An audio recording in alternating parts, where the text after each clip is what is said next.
Vocês sabem que eu sou meio sincerão, né? Eu já chego com o pé no peito e falo o que tenho que falar. Isso agrade ou não agrade.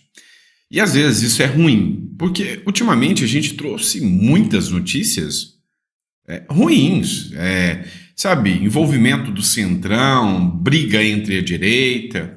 Mas em alguns momentos, e é o momento que eu gosto, quando a notícia é boa, quando a situação é boa, é aquele tipo de editorial que dá prazer da gente fazer. E hoje é desses, tá? Tem algumas notícias que vão te deixar um pouquinho mais animado, eu sei, o coração tá batendo forte, a situação tá tensa, mas calma, tô aqui para trazer notícia boa para você hoje. Hoje nós vamos falar de alguns pontos super interessantes. Vocês viram aquela manifestação lá dos Estados Unidos sobre a retirada dos vistos dos ministros do Supremo Tribunal Federal? Eu já noticiei isso aqui para vocês. Um deputado federal, ele fez uma articulação de mestre dentro do Congresso Nacional aqui para reforçar esse pedido nos Estados Unidos, e eu tenho certeza que os ministros do Supremo Tribunal Federal estão muito preocupados em ter que viajar só para Cuba e não poder ir mais para os Estados Unidos. A turma, né, aí que fala da democracia pujante, da turma da esquerda, eles adoram ir para o capitalismo malvadão. Pois é, mas parece que essa articulação vai dar certo. E ainda te conto até quem é. Luiz Felipe de Orleans e Bragança. O cara acertou a mão aqui nessa medida que ele tomou. Nós vamos falar sobre isso.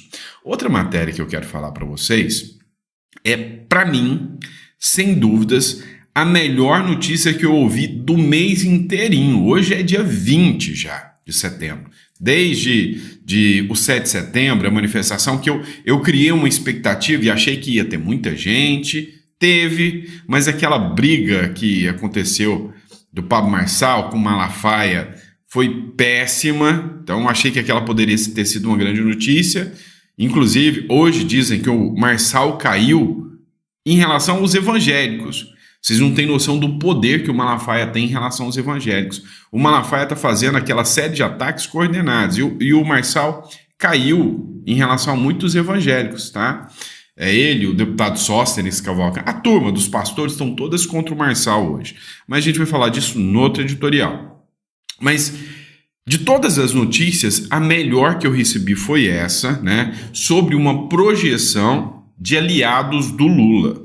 E meu irmão, deixa eu contar uma coisa para vocês. Essa notícia vem em primeira mão de um jornal esquerdista, tá?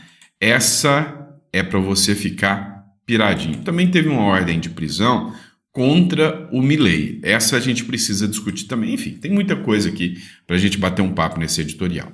Então não esquece de se inscrever, curtir, compartilhar, tá bom? Pessoal, não deixe de clicar no link aí e dar uma olhadinha, né, no nosso livro aí, Persuasão Política.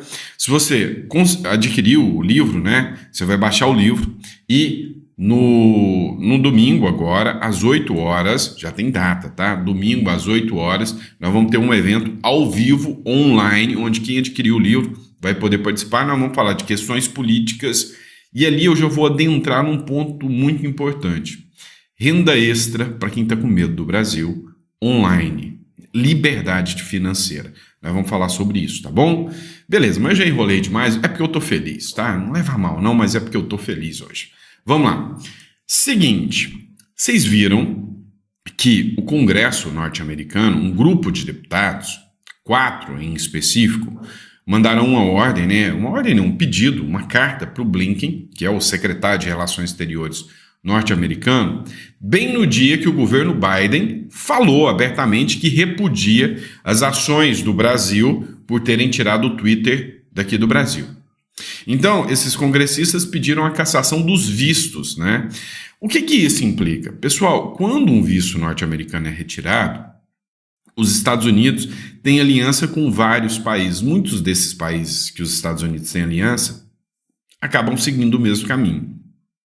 Hoje, os juízes da Suprema Corte venezuelana, por exemplo, já não podem entrar num monte de países. Eles são meio que prisioneiros ali dentro da Venezuela. Eles podem ir para a Rússia, para o Irã, né? Eles podem ir para a China, mas não podem pisar dentro dos Estados Unidos. Aqui no Brasil, enquanto era o Bolsonaro, não podiam pisar aqui dentro. Era essa a regra do jogo. O que o Luiz Felipe de Orleans e Bragança, para mim, foi uma jogada genial, fez? O Luiz Felipe propõe audiência pública com congressistas americanos para debater o bloqueio do X no Brasil. Ou seja, os congressistas norte-americanos começaram a colocar umas lenhas ali com os ministros do Supremo Tribunal Federal em cima da lenha e começaram a tirar fogo. O Luiz Felipe de Orleans e Bragança falou, não, esse assunto aí interessa o Brasil, vamos apagar o fogo, vou jogar um álcool aí para apagar o fogo. É isso que ele fez. O que ele quer fazer?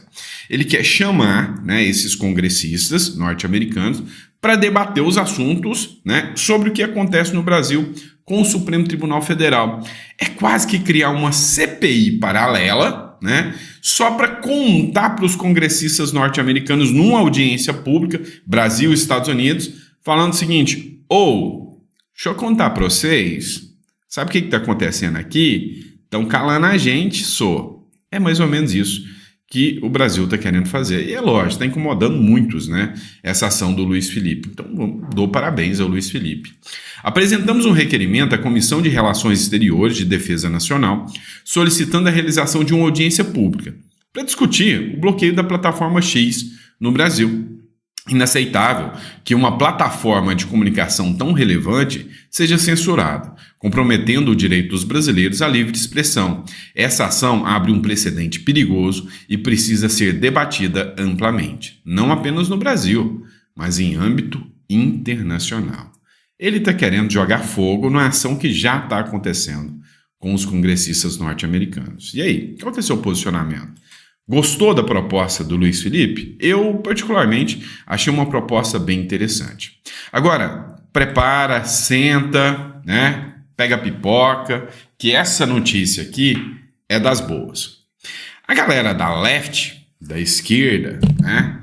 A turma tá veiculando nos seus jornais ali de extrema esquerda, sabe? E é bom, que eu não vou colocar a imagem aqui para vocês não, mas a turma, né, do Chororô, essa turma aqui do Chororô, né? Por que esse choro? A notícia é maravilhosa. A turma dos jornalistas da left aí estão desesperados. Por quê? Porque o papai Lula não tá bem das pernas, não. Tá fraco.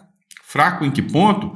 Não consegue apoiar ninguém. Até o Boulos, que ele tá tentando apoiar. O cara tem a máquina pública na mão. O cara é presidente da República. E ele não consegue colocar ninguém dentro das prefeituras principais para ele. É o que sempre garantiu ele no poder. Vocês vão entender do que eu estou falando. Enquanto o outro, o inelegível, enquanto o outro, o fraco, enquanto o outro que perdeu, o cara tá arrebentando. E aqui eu até lavo a minha boca, porque eu critiquei muito o Bolsonaro.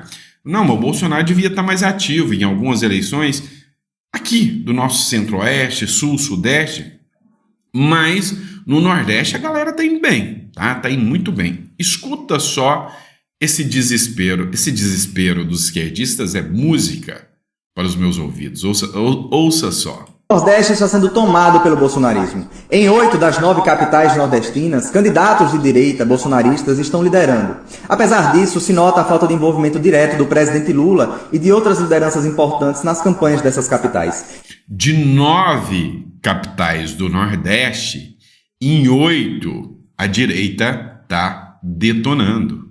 E o Lula, tadinho, broxou, né? Sem uma resposta rápida, eficaz e um esforço coletivo, as chances de reverter esse cenário perigoso diminuem. E olhe, há cerca de 2 décadas o Partido dos Trabalhadores tem sido dominante aqui no Nordeste. Há 2 décadas, o Nordeste, não vou falar que o Nordeste é o responsável, é o culpado da esquerda estar no poder. Tá? Não estou atacando os nordestinos, nem nada disso, pelo contrário, eu estou começando a perceber que o Nordeste talvez acordou e viu que a esquerda é a grande responsável da miséria no país. Deixa eu contar uma coisa para vocês. É o seguinte, se o Bolsonaro e o Guedes se mantivessem no poder, hoje o Brasil estaria muito diferente mesmo. Para você ter noção, cara, o Bolsonaro cortou o aquecimento das piscinas para economizar dinheiro. O Bolsonaro foi criticado por uma imprensa porca e por gente desclassificada, dizendo que ele não cuidou do palácio, não deu as manutenções, não sei o quê. E eu senti um orgulho disso. Por quê? Porque justamente ele economizou dinheiro. Aí já entra essa outra Clark lá dentro, né? Essa turma lá dentro, essa turba, como diz o eminente ministro Alexandre de Moraes, essa turba, para quê? Para entrar lá dentro, comprar lençóis caríssimos, vamos reformar, inventou um monte de mentira que tinham roubado os móveis, e isso aí a justiça já condenou, para poder gastar mais. Então o que acontece? O governo que cortou gastos, baixou impostos, se a gente segue nessa linha, a gente estava bem. E hoje, a responsabilidade do gasto, exorbitante, grande parte, é responsabilidade do Nordeste. Isso a gente não pode negar. O que garantiu vitórias eleitorais para a presidência, mas neste ano, esse cenário está ameaçado. O PT não lidera em nenhuma das 9 capitais nordestinas e apenas no Recife, um candidato apoiado pelo PT lidera. Em Maceió e Aracaju, quem lidera as pesquisas é o PL de Jair Bolsonaro. Cenário semelhante se repete nas demais capitais nordestinas. Então, esse cinturão bolsonarista no Nordeste coloca em risco a resistência de esquerda construída ao longo dos últimos 20 anos na região. O avanço do bolsonarismo mostrou seu efeito em Alagoas na eleição passada, onde Lula obteve um desempenho abaixo da média regional, o que pode voltar a acontecer em mais estados. Com o avanço da direita no Nordeste, o futuro do Brasil está em jogo e o presidente Lula precisa entrar de cabeça na região. Quem gostou da notícia? Com o avanço da direita, o futuro do Brasil está em jogo. Cara, eu não coloquei a imagem aqui, mas vocês poderiam ver o menino quase chorando, tá? Deixa eu explicar para vocês. É isso mesmo que a gente quer. A gente quer a direita voltando ao poder para que o Brasil volte a crescer. A gente está cansado, né, dessas demagogias da esquerda. São 20 anos dominando o Nordeste e vai levar uma lapada dessa vez. Então, essa notícia é para aplaudir de pé, irmão, não é? Vamos lá, vamos continuar, pessoal. É o seguinte, olha a loucura, a insanidade dessa turma. O Supremo da Venezuela emitiu um mandado de prisão contra o Javier Milei e membros do governo argentino. São insanos, tá? O Tribunal Supremo de Justiça da Venezuela, controlado pelo chavismo, emitiu nesta quinta-feira uma ordem de prisão contra o presidente da Argentina, Javier Milei, e outras 2 autoridades do governo argentino. Karina Elizabeth Milei, que é irmã do Milei, né, secretária-geral da presidência e irmã do presidente, e Patrícia Burch, ministra da Segurança Pública. Vamos lá. Depois vocês perguntam por que essa gente tem um visto cassado, né? Essa galera da Venezuela. Mas, enfim, vamos entender um pouquinho mais sobre isso. O Milei apreendeu um avião que vinha com carga do Irã para a Venezuela e teve que fazer uma escala na Argentina. O Milei falou, quer saber? Dane-se, eu vou prender. E prendeu o avião, notificou os Estados Unidos e falou, a ordem que vocês têm contra o ditador da Venezuela, Nicolás Maduro, está aqui, apreensão de bens, o bem está aqui. O Supremo da Venezuela emitiu essa ordem de prisão. Só se o Milei for muito burro para pisar na Venezuela para ele ser preso, né? E assim, é insano que isso possa acontecer. Qual que é o problema? A Venezuela, ela está dentro de do que a gente chama ali do eixo, né? Do eixo do eixo da coisa ruim, né? Onde está envolvido ali o Irã, Rússia, China, ou seja, eixo do autoritarismo, Coreia do Norte, o eixo de um autoritarismo que tem um um país vizinho da Argentina que está nesse nível aí também. Então, o Maduro pretende mandar essa cópia dessa ordem, que se o Milei pisar nesses países também, esse país poderia dar uma ordem de prisão, né? Você acha que isso vai acontecer? É nunca. Vem cá, a China, vocês têm que entender uma diferença entre China e Venezuela. A Venezuela, Cuba, Nicarágua, é a ideologia de esquerda nefasta, totalmente ideológica. A China, ela domina os seus, tá? Ela domina os seus, mas ela não entra, né? Macaco velho não põe a mão na cumbuca, não. Ela nunca que prenderia, nem China, nem Rússia, nunca prenderia o Milei ao pisar lá. Por quê? Porque eles sabem que precisam de relações internacionais. É por isso que a China vive um boom econômico ainda, é por isso que a Rússia, mesmo com a guerra contra a Ucrânia, permaneceu com a economia inabalada, né? Vocês podem ver que na época do governo Bolsonaro foi lá fazer negociações de fertilizantes com Putin, ou seja, os caras, economia é economia, ideologia é ideologia. Burros, absolutamente burros, são os presidentes que fazem essa junção de ideologia com economia. Por exemplo, acabou de sair uma nota do ministro, né, do exterior aí falando que não é para comprar equipamentos de Israel. O quê? Todo mundo criticou isso porque está misturando ideologia com economia. Aí é burrice pra caramba. E como a gente falou nisso, né?